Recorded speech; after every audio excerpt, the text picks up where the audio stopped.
ہونے کا واقعہ ملتا ہے۔ باہر سے لطف اندوز ہونا اور لہو و لعب میں مبتلا ہونا اور دیگر کاموں میں مشغول ہو کر جب وہ اپنے گھر پہنچا تو گھر آ کے کہنے لگا، ماں میں بھوکا ہوں، مجھے کھانا کھلا دو، ماں مجھے بھوک لگی ہے، کھانا کھلا دو۔ ماں نے کہا، بیٹا تنور میں تپاتی ہوں تو تم بعد میں روٹی میں پکا کے دیتی، تم کھا لینا۔ اب آپ کو پتا ہے کہ آج کل تو چولہے ہیں، گیس وغیرہ، جلدی جلدی کام ہو جاتا ہے، لیکن اس وقت تنور کو جلایا جاتا تھا، اس کے اندر آگ کو روشن کیا جاتا تھا، جب تپتی تھی وہ تنور کی وہ کنارے جو تپتے تھے تب ان میں روٹی لگائی جاتی تھی، ٹائم لگنا تھا۔ تو وہ ایسا بدبخت اس وقت نکلا کہ اس نے کیا کیا، اس نے اپنی ماں کو دھکا دیا اور وہ تنور میں گر گئی اور خود گھر سے فرار ہو گیا، کہیں اور جگہ پہ بسیرا کر لیا۔ کچھ عرصہ گزرا، چند مہینے اور سال گزرے کہ اللہ نے حالات بدل دیے، پیسہ آ گیا، مال فراوانی سے آ گیا، کثرت سے مال موجود ہے۔ اب دل میں خیال آیا کہ چلو غرباء کو بھی دیتے ہیں، صدقات بھی کرتے ہیں، سارا کچھ کرتے ہیں، چلو اللہ کے گھر کی زیارت ہی کریں، حج بیت اللہ ہی کر رہے ہیں۔ اب یہ حج کرنے کے لیے پہنچا تو جب طواف کر رہا ہے تو طواف کے دوران یہ کہتا ہے، لبیک اللہم لبیک، یا اللہ میں حاضر ہوں، یا اللہ میں حاضر ہوں۔ تو جواب آیا، لا لبیک، تیری حاضری کوئی قبول نہیں، دفع ہو جا، تیرا کوئی حج قبول نہیں، تیرا کوئی طواف قبول نہیں، تیری کوئی سعی قبول نہیں، تیرا یہاں پہ آنا کوئی مقبول نہیں، نکل جا۔ اب دل میں وہی بات آ گئی کہ ماں کو ناراض کیا، ماں کو اذیت میں مبتلا کر کے جہاں حج کرنے آیا ہے تمہاری کیسے قبول ہوگا۔ واپس پلٹا، ماں کی طرف پہنچا، ماں زخموں سے چور چور دروازے کو دستک دی، اندر پہنچا تو ماں کے قدموں سے لپٹ گیا،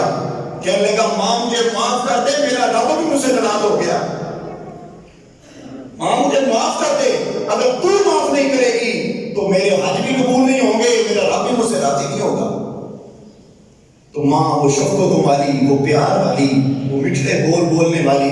وہ کہنے لگی، بیٹا میں تو تجھ سے ناراض ہی نہیں تھی، مجھ سے میری طرف سے میں تو راضی ہوں میری طرف سے۔ یعنی ماں کا کلیجہ دیکھیں اور ظرف دیکھیں اور بیٹے کا انداز دیکھیں۔ اب ماں کے قدموں سے لپٹا، معافی مانگی اور ماں کو خوش کیا، خوش کرنے کے بعد گھر سے نکلا ہے، ابھی پہلا قدم اٹھایا کہ میں حج کرنے جاؤں تو غیب سے ندا آئی کہ جا بندے، تو نے اپنی ماں کو راضی کر لیا ہے، تیرا حج قبول ہو گیا۔ تو میرے بھائیوں، والدین ایسی حیثیت رکھتے ہیں، ایسا مرتبہ اور کمال رکھتے ہیں۔ آج ہمارے اعتراضات ہیں کہ وہ یہ کرتے ہیں، باپ کو یہ کرنا چاہیے تھا، ماں کو یہ کرنا چاہیے تھا۔ میرے بھائیوں، ہم ان سے سیانے ہو گئے۔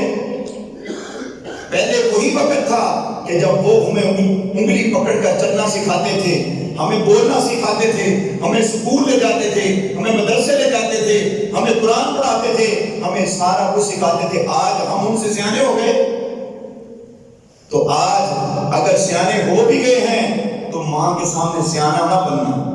ماں کے سامنے عقل مندیاں نہ دکھانا کہ ماں تو بیوقوف رہی، باپ تو بیوقوف رہا، میں دیکھو چند سال گزرے، میں نے تو ڈالر کما لیے، تم سارا سال اور ساری زندگی ٹھیلے پہ گزار دی اور ریڑھی لگاتے رہے۔ لیکن اس کو کیا پتا کہ تم نے جو کروڑوں ڈالر کمائے ہیں اس میں حرام شامل ہے۔ لیکن جو تیرا باپ ایک ریڑھی لگا کے اور ایک چھاپڑی لگا کے تھوڑا سا پتیسا بیچ کے تجھے گزارا کرواتا تھا، اس کا مشن یہ تھا کہ اور کچھ بھی ہو جائے میں نے اپنے اولاد کے منہ میں حرام کا لقمہ نہیں جانے دینا۔ اس کا مشن تو یہ تھا، اس کا مشن یہ نہیں تھا آج کوئی بے حیائی کا کام شروع کر لو تو کروڑوں ڈالر جو ہے اس کے قدموں پہ نشان ہوتے ہیں۔ تو میرے بھائیوں، ان کا مشن، ان کا مقصد اور ہے، اور آج ہمارا مشن اور ہمارا مقصد اور ہے۔ ہمارا مقصد اور مشن صرف پیسہ بن چکا، اور ان کا مشن جو ہمارے والدین تھے، ان کا مشن یہ تھا کہ کہ ہمارا بیٹا دیندار بن جائے، سرکار کا غلام بن جائے، سرکار کو چاہنے والا بنے، ان کی غلامی میں اپنے سر کو کٹانے والا بن جائے۔ لیکن آج ہمارا نظام بدل گیا، ماحول بدل گیا۔ تو بہرحال اگر ہم نے اپنی دنیا کو بھی اور اپنی آخرت کو بھی سنوارنا ہے تو ہمیں سب سے پہلے اپنے والدین کو راضی کرنا ہوگا۔ اگر تو وہ راضی ہو گئے تو سمجھ لیں دنیا بھی بہتر ہو گئی اور آخرت بھی بہتر ہو گئی، اور اگر وہ راضی نہ ہو سکے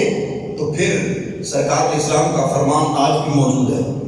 جب منبر پر چڑھے تو فرمایا آمین، فرمایا آمین، فرمایا آمین۔ تو بعد میں صحابہ نے پوچھا یا رسول اللہ آج ایک منفرد کام کیا جو پہلے ہم نے نہیں دیکھا، آپ نے فرمایا آمین۔ تو سرکار اسلام نے فرمایا جبریل میرے پاس کھڑے تھے، فرما رہے تھے تباہ و برباد ہو جائے وہ شخص کہ جس کی زندگی میں رمضان آئے اور رمضان کی برکتوں کو سمیٹ کر اپنے آپ کو جنتی نہ بنا لے، اور دوسرے نمبر پر فرمایا تباہ و برباد ہو جائے وہ شخص کہ جس کی زندگی میں والدین آئے دونوں یا دونوں میں سے ایک، اور وہ ان کی خدمت کر کے اپنے آپ کو جنتی نہ بنا لے، وہ بھی تباہ و برباد ہو جائے۔ تو آج جو چاہتا ہے کہ اپنے آپ کو دنیا میں ہی سرخرو کر لے، اور دنیا میں اگر والدین کی طرف سے سرخرو ہو گیا تو پھر یاد رکھو وہ قیامت والے دن بھی سرخرو ہو جائے۔